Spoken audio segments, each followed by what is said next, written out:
Hey guys, Pitmaster here. We're going to talk about distance. Distance is king.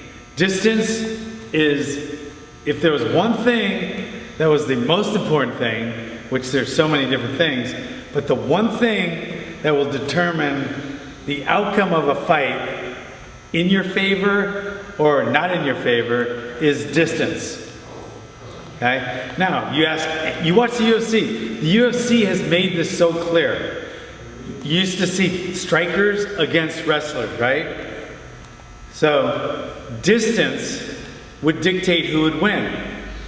If the fight got here and close, the wrestler would win every time. If the boxer or the kickboxer could keep the guy at this distance right here by lateral movement and by level changing and by creating a barrier like a jab, and he was able to land the punch or the kick, then he would win. All right? So distance is king. So there's no best distance.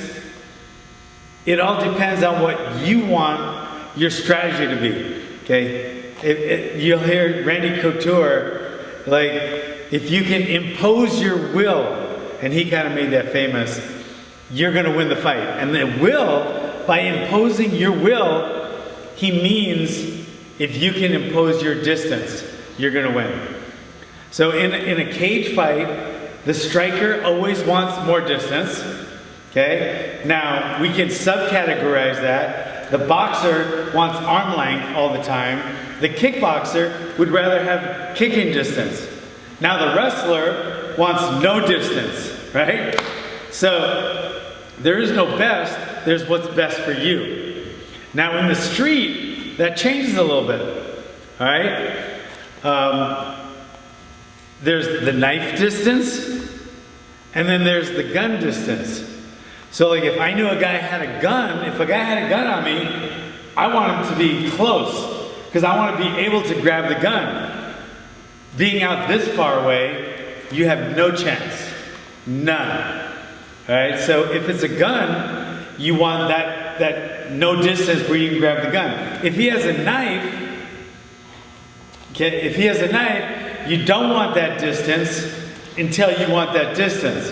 In other words, with a gun, you never want to be far away and then come back in, right? But with a knife, you want to be far away until you can get to the knife. If that makes sense. So it's a dynamic distance with a knife. With a gun, you always want to be out close, or really far, like a mile. All right? You guys understand that? So that's a basic distance explanation. Let me tell you my favorite distance. Okay? Everybody has their own distance. Randy Couture, he likes his distance here, up against the cage. He did really well there. Chuck Liddell, he always wanted his distance this far, right? For his straight right. Alright? Steve Wonderboy Thompson, he wants his distance out here so he can throw kicks. Right? My favorite distance is going to be right here. I don't want it far enough where I can throw a straight punch. I don't want it close enough where he's going to clinch me. I want it close enough where I can hit him with a left hook, all right? That's my favorite distance, left hook distance. Thanks for coming, guys.